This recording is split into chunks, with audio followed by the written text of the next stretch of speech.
Let's talk to one of the doctors who serves in the House, heart surgeon Larry Buschon, a Republican congressman from Indiana, who is very generous with his time, staying with us through the break. Now, Congressman, I saw that spot, and it just kind of irked me because the NFL Players Association has a contract mandated maximum of $800 annual deductibles for families. That's a whole lot different than Obamacare, isn't it?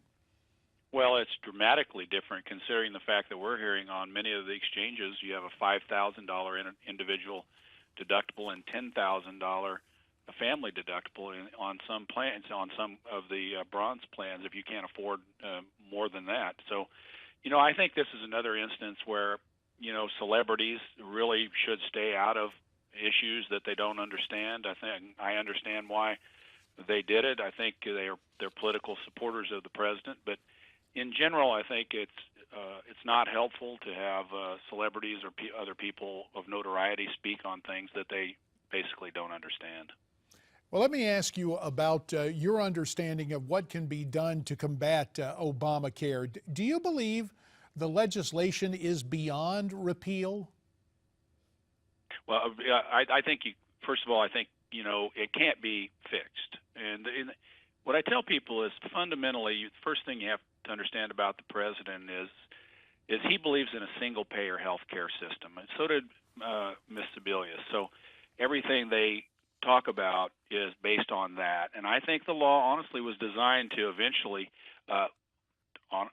skeptically I can say, fall on its own weight so that everyone would go and say, well, now we need nationalized health care. I mean, maybe that's a skeptical view, but that's what's happening. And I think, when you try to fight back against the president, you have to understand what he believes. And so I don't believe the law can be fixed. I think it's a government approach.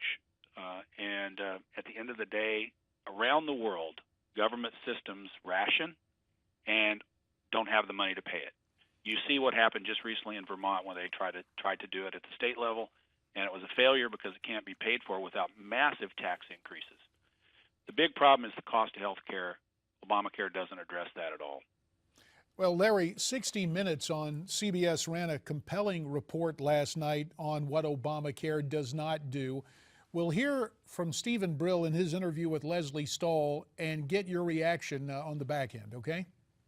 This is a non-profit hospital. What does non-profit mean? It means they don't pay taxes. That's the first thing. They don't pay any taxes. No. But they've created in healthcare an alternate universe economy where everybody except the doctors and the nurses makes a ton of money. And nobody is holding them accountable, and Obamacare does zero to change any of that. Larry, you heard Stephen Brill there. Do you agree with what he had to say?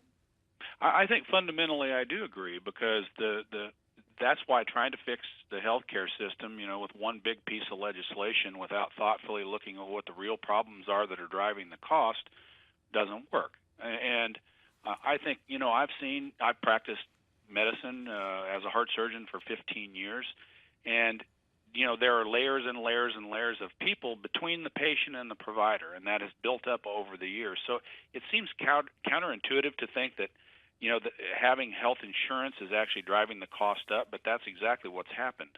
Our third-party payer system, needs revisions and changes. I still think we need a robust private sector health insurance system, along with the government as we provide Medicare and Medicaid and the VA system. But yes, it's fundamentally a system that economically is very flawed, and it's going to take a while to straighten that out. And Larry, in the minute that remains, mindful of the fact, and we talked about the veto pin the president might use on the Keystone XL pipeline, if you guys were to vote for complete repeal, he would veto it. So would you come back with what might be low-hanging fruit, for example, repealing the medical device tax? Absolutely. I think that we should do that. I think the medical device tax for my state, Indiana, is very important. We have over 300 device companies, but it's also a driving costs up for the consumers. So we should address that. Last week, as you know, we addressed the 40-hour work week. Listen, school districts in my district are cutting people's hours to 29 hours a week. The Democrats on the floor saying that's not happening is just not true. So, yes, we should address things that are low-hanging fruit, and I'm hopeful that the President and Democrats in the Senate will support that. Fair enough. Larry Buschon, Republican Congressman from Indiana, thanks for your time.